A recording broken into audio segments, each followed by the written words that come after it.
Hey everyone, welcome back to the channel. It's me, Rob. So today I've got two CNC routers. Sorry, it's loud in here. And I'm gonna flip the camera around because we're gonna replace some spoil boards today. So I just wanted to make a video kind of going over how I change these spoil boards. Alright, so I've got two router tables. I've got this guy over here, this guy over here. So this one, we have taken off the spoil board so we can see the bare phenolic table. So this one I actually had to pull the spoil board off because I had an issue. But normally, you want to leave the spoil board on and surface it down smooth and level, so that way you can put the new spoil board on and surface both sides and drill your holes before you replace it. Because I had to take this one off, we're going to use that machine for both spoil boards. Should work. But the big thing here is whenever you go to replace it, you've got this gasketing. I don't know if you can see it, my camera's not very good, but this gasketing, typically we try to replace it every time we change the spoil board because it's very important for the sealing around of your zones. So I've got 3 zones on this. It's an older table. But yeah, so I just want to make sure that this gasketing is sealed. And then over here we have our spoil boards. And what I'm doing here is we're sealing the edges with like sort of a primer latex paint. So we went around those a few times to kind of get those nice and sealed. I'm about to start fly cutting this table so you can see.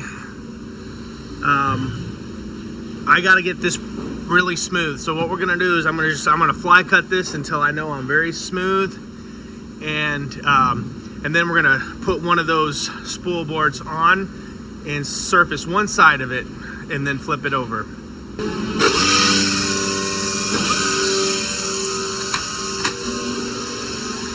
Alright, so I'm gonna manually engage table suction.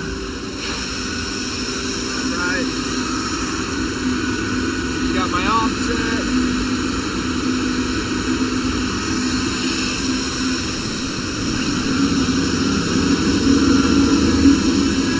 So we can see going down.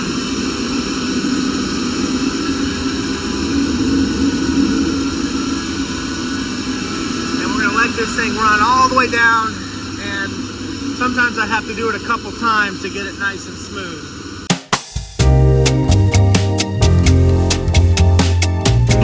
So the table is nice and smooth, the spoil board. So from here, we're gonna go take the new spoil board and we're gonna put it on top of this. And then I'm gonna change the offset in my machine,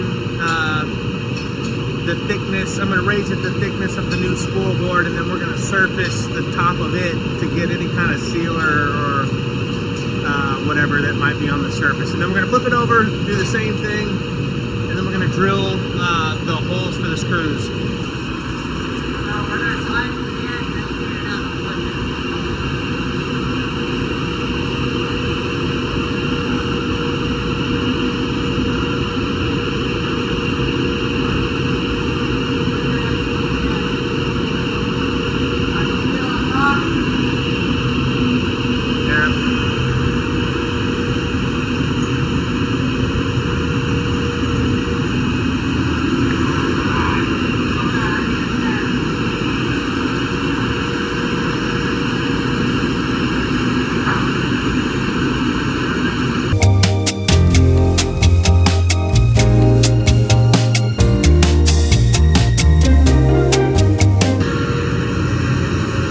Okay, so now that I got this first spoil board smooth, I got it sit on top of the old spoil board. I surfaced the old spoil board first, got that smooth. Then I put the new spoil board on, surfaced one side, flipped it over, surfaced the other side. And now we're going to drill the holes for the phenolic table. And I've got a special program that's it matches the holes on my table. But so I'm just going to line this spoil board, the old one up right on the new one, get it in line, and then I'm going to run the drill operation. So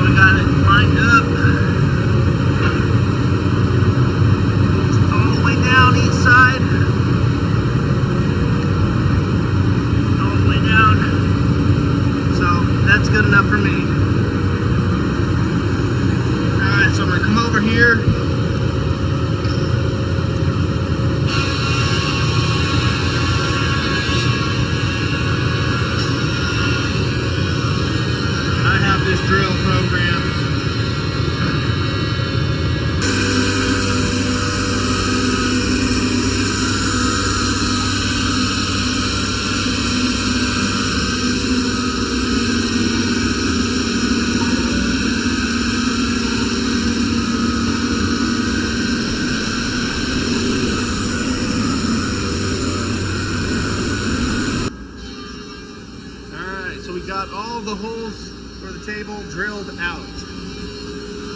Looks good.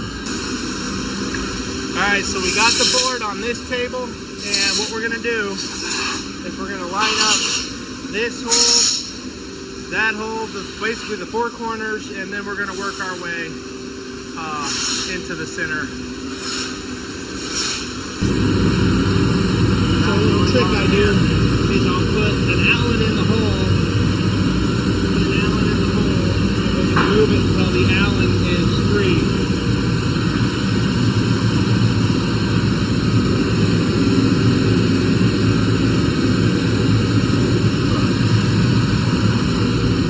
Do that to all four corners, and then we pretty much know that if we can do that to all four corners, then all the rest should be in alignment.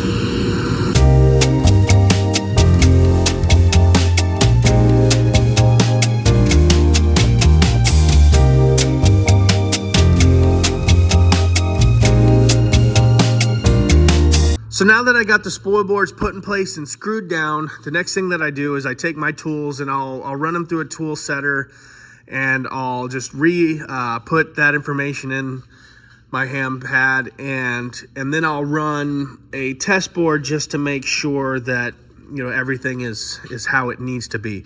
I might also, before I run a test board, do one final resurface to where I know that I'm level or completely flat, but you know, that's usually about it. Once you get to this point, you know, you've gotten through most of the hard stuff, so you should be good. So all in all, this took us about 5 hours to get both of these changed out.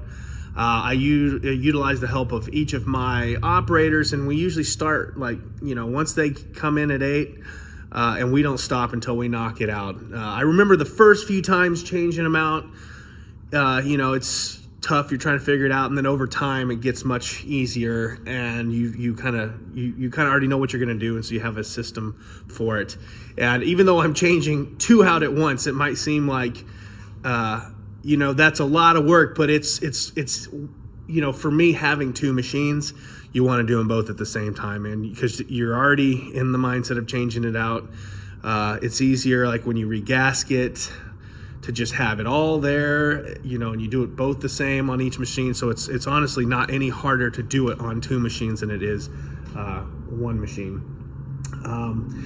You know, I know the topic of spoil boards can be kind of controversial online because everybody's got a different opinion. So if you guys are using routers with spoil boards, I'd like to know, you know, your experiences with them. You know, how long do you use them? How thin do you let that spoil board get? Because I tend to be a person that tries to maximize longevity out of everything that I use, and so I'll probably push it a little farther than most people would be comfortable with. But yeah, I'd like to know, you know, your experiences out there. And thanks for watching this video. If there's something that I missed, because I'm very busy and I realize that, like, I don't necessarily hit, like, you know, some of the points or everything. So if there's something that you saw that I didn't explain very clearly, or, you know, need me to elaborate more on, just let me know, and I'll gladly address that. But thanks for watching this video and hanging out with me in my shop. And yeah, we'll see you guys in the next video.